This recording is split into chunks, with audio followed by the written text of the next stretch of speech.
রাজধানীর আগারগাঁওয়ের নির্বাচন ভবনে চলছে দ্বিতীয় দিনের আপিল শুনানি। সেখানে আছেন সহকর্মী মাহফুজা মোসলেহি, সরাসরি যুক্ত হচ্ছি তার সঙ্গে। মোসলেহি, আমরা জানি যে দ্বিতীয় দিনের মতো শুনানি শুরু হয়েছে সকাল 10টার দিকে। আপনার মাধ্যমে জানতে চাচ্ছি যে এখন পর্যন্ত কতজন প্রার্থীর আপিল শুনানি হয়েছে, একটু বিস্তারিত জানাবেন। আমি বিভিন্ন বুলেটিনে যেটি জানিয়েছিলাম, আপিল শুনানির দ্বিতীয় দিন যেটি চলছে সেটিও কিন্তু সকাল 10টার পরপরই শুরু হয়েছে।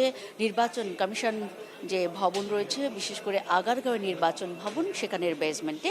তবে একটু আগে 11:30টার পর্যন্ত যেই খবরটি আমি জানিয়েছিলাম যে সংখ্যাটি, তা কিন্তু এই মুহূর্তে বেড়ে গেছে এবং জাস্ট 12টা পর্যন্ত সবশেষ যেই সংখ্যাটি সেটি আমরা জানতে পেরেছি যে এই মুহূর্ত পর্যন্ত মোট 27টি আপিল শুনানি কিন্তু বৈধতা পেয়েছে এবং 5টি কিন্তু বাতিল বলে গণ্য হয়েছে এবং 3টি পেন্ডিং রয়েছে। অর্থাৎ এই পর্যন্ত মোট 35টি আপিল শুনানি সম্পন্ন করেছে নির্বাচন কমিশন।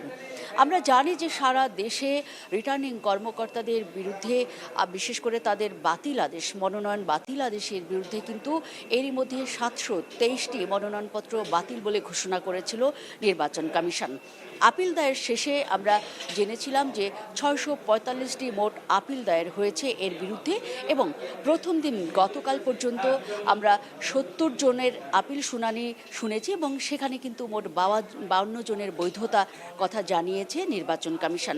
আজ সকাল থেকে এই পর্যন্ত যে 35টি শুনানি হয়েছে এর মধ্যেও কিন্তু 27টি বৈধতা পেয়েছে বলেই আমি জেনেছি। তবে যারা আপিলের শেষে এখানে এসে কথা বলছেন, যারা বৈধতা পেয়েছেন তারা যেমন নির্বাচন কমিশনকে ধন্যবাদ জানাচ্ছেন, একই রকম যারা পাননি, বিশেষ করে আমরা কিছুক্ষণ আগে দেখেছি রাজশাহী 3 আসনে হাবিবা বেগম নামে একজন প্রার্থী, সম্ভাব্য প্রার্থী, যার মনোনয়ন বাতিল বলে গণ্য হয়েছিল, তিনি আপিলও করেছিলেন। তার অভিযোগ, নির্বাচন কমিশন আজকের এই শুনানি কার্যক্রমে তার কোনো বক্তব্যই শুনতে চায়নি এবং তিনি বাইরে এসে গণমাধ্যমের কাছে এর যেমন সুরাহা চেয়েছেন, নির্বাচন কমিশনের কাছে যেমন সুবিচার চেয়েছেন, একই সঙ্গে তিনি বারবার বলছেন যে প্রধান বিচারপতির কাছে প্রয়োজনে তিনি যাবেন এবং হাইকোর্টে তিনি পরবর্তী সময়ে যাবেন।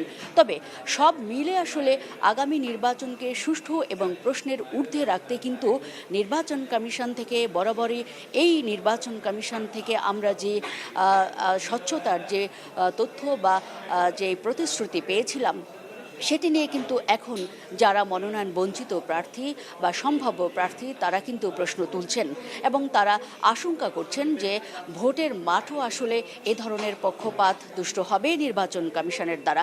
তারা বারবারই বলছেন যে একটি বড় দলের প্রতি মনোনয়ন যাচাই বাছাইয়ের ক্ষেত্রে যেমন পক্ষপাত করা হয়েছে, আপিল শুনানির ক্ষেত্রেও কিন্তু